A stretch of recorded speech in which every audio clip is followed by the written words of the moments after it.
अस्सलाम वालेकुम बेटा, हमने प्रीवियस लेक्चर में ब्रायोफाइट्स के बारे में पढ़ा, उनके हैबिटेट के बारे में, उनकी बॉडी स्ट्रक्चर के बारे में और फिर लाइफ साइकिल के बारे में। हम देखा कि लाइफ साइकिल जो उनका होता है, it has sporophytic phase and gametophytic phase, और इसमें गैमेट्स भी प्रोड्यूस होते हैं and these gametes are produced in a gamete producing body that is called a gametophyte. It has these gametophytes. We have here two types: male gametophyte and female gametophyte. Male gametophyte is called antheridium and it is present on a special branch that is called antheridophore. और ये जो antheridium होता है, it has two parts, stalk and body. And this stalk is rod-like structure and body is, as you know, it is spherical or oval or club shaped. और outside एक sterile jacket होता है इसका, लेकिन porella में it is 2 to 3 layered. So in porella we see that this jacket is 2 to 3 layered. And ये जो antheridium होता है, internally it is filled with a large number of cube shaped cells and these cube shaped cells are called as androcytes. जैसे आप यहाँ देखते हैं, these are एंड्रोसाइट्स.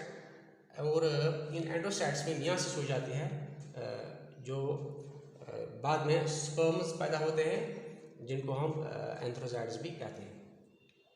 और हम देखते हैं कि ये जो एंथ्रेडियम है, इसके टॉप पे एक सेल्स होती हैं. This is its top is occupied by some modified cells and these cells are called as cap cells. Here we see these are cap cells.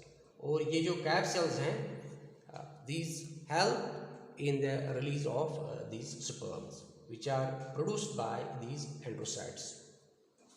और ये जो sperms होते हैं, these are here these sperms are produced by androcytes and these sperms are spirally coiled or flagellate. And now female gametophyte, that is archegonium. और ये जो archegonium होता है, it is seen on a special branch that is archegonium 4. और हम देखते हैं कि इस archegonium के दो पार्ट्स होते हैं, neck, this long portion and venter. और ये जो neck होता है, इसमें जो सेल्स होते हैं, these are called neck collar cells as we see them here. and ये जो वेंटर होता है, ब्रॉड पोर्शन इसका, तो यहाँ VCCs होते हैं, these are venter collar cells here and axial is here. और आउटसाइड इसके एक लेयर होती है that is स्ट्राइल जैकेट. तो ये नेक और वेंटर दोनों मिला के आर्चिगोनियम बनाते हैं. And we see when the male gamete is released from antheridium and it swims through water to reach archegonium. जब मेल गैमेट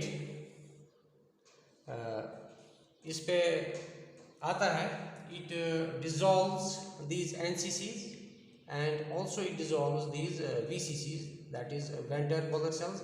इनको भी डिजॉल्व करता है यहाँ और इनको भी डिजॉल्व करता है टू रीच एक्सेल. और ये फिर बाद में एक्सेल के साथ फर्टिलाइजेशन करता है, फिर ज़ाइगोट बन जाता है और इस तरह से it gives rise to sporophyte. और हम देखते हैं ये जो ब्रायोफाइट्स हैं, these are first embryophytes in plant kingdom.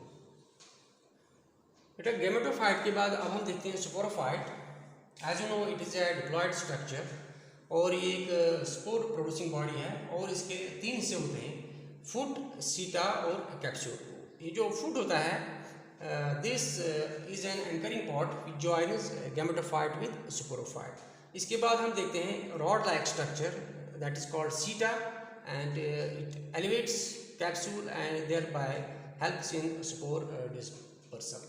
इसके बाद कैप्सूल होता है, that is this broader part. और कैप्सूल में SMCs होते हैं, यहाँ SMCs होते हैं. These are spore mother cells. और ये स्पोर मदर सेल्स जो होते हैं, दे go through meiosis and produce spores. और हम देखते हैं यहाँ ब्रायोफाइट्स में होमोस्पोरस कंडीशन होती है, that is all the spores are of same size. तो ये कहाँ, ये ब्रायोफाइट्स होते हैं.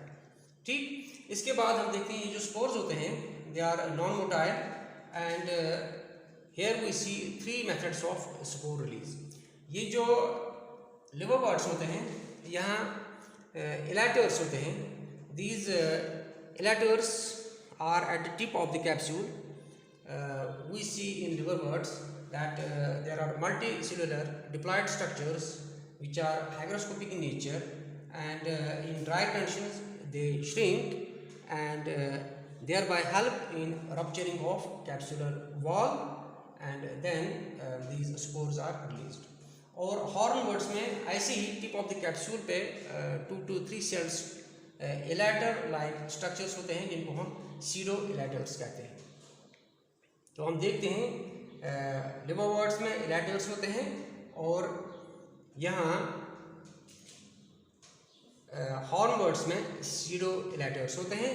और अब मॉसेस जो होते हैं, यहाँ जो कैप्सूल है it is divided into body and lid. This lid is called operculum, and at the union of the two,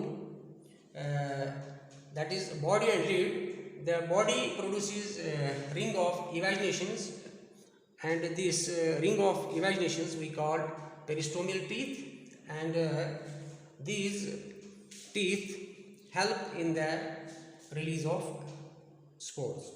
और जब ये spores ज़मीन पे पड़ते हैं तो जर्मिनेट हो जाते हैं. इसके बाद ये गेमेटोफाइट बनाते हैं. तो हम देखते हैं ये जो डेवलपमेंट उनकी ये दो तरह की है, डायरेक्ट और इनडायरेक्ट. डायरेक्ट में क्या होता है, डायरेक्ट में स्पोर्स जो डायरेक्टली प्रोड्यूस करते हैं गेमेटोफाइट को, और इनडायरेक्ट में हम देखते हैं कि पहले जो स्पोर्स होते हैं वो प्रोटोनिमा बनाते हैं और इसके बाद गेमेटोफाइट ये प्रोटोनिमा जो होता है it is alga like filamentous structure which is produced before gametophyte. तो एक फिलामेंटस लाइक स्ट्रक्चर होता है जिसको हम प्रोटोनिमा कहते हैं. बेटा अब हम 3 ग्रुप्स के कैरेक्टर्स देखेंगे.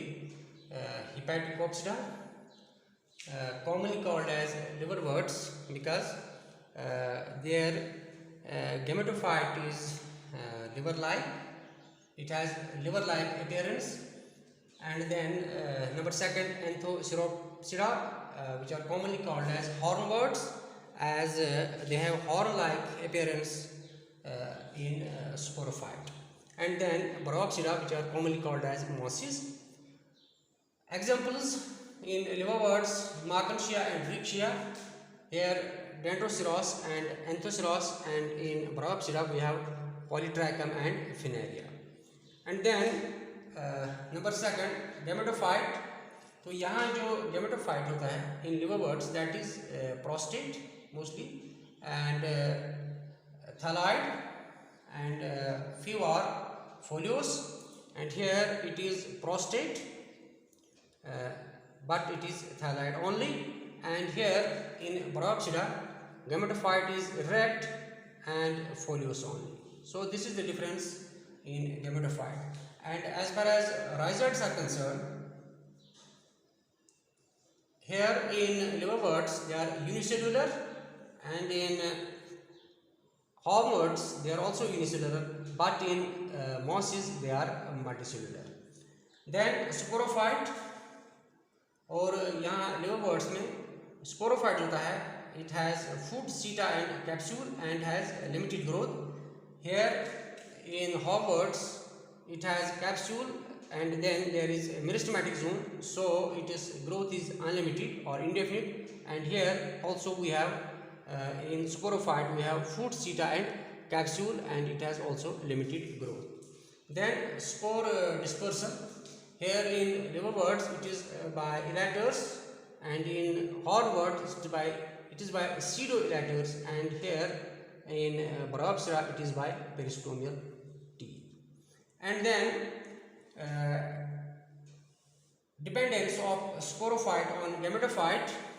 Here it is complete dependence, here it is partial dependence, and here it is partial dependence. And then development. Here in liverworts it is direct, here in hornworts it is direct and indirect, and again in mosses it is indirect. So these were the characters of these three groups. And now the economic importance of bryophytes. बेटा हम देखते हैं ये जो bryophytes होते हैं, they have strong soil and water holding capacity. That's why they help in the prevention of soil erosion. Or number second is that some of the bryophytes have medicinal value. Marchantia polyspora is used for the treatment of pulmonary tuberculosis, and then polytrichum T जो होती है that is used for the treatment of kidney and gallstones. And number third is peat. सबसे पहले हम देखेंगे ये peat जो होता है, ये एक bryophyta sphagnum जो होता है, it grows in marshy lands where there is little decay, and so older parts of moss and other marshy plants are slowly colonized, compressed and fossilized over thousands of years to produce a dark spongy moss that is called peat. इस तरह से हम देखते हैं ये जो peat है, it has many uses. It is used as fuel, this peat, and it is used in the production of ethyl alcohol as packing material for the synthesis of ammonium sulfate and then preparation of biofertilizer. Inshallah, in next lecture we will take up pteridophytes. Thank you.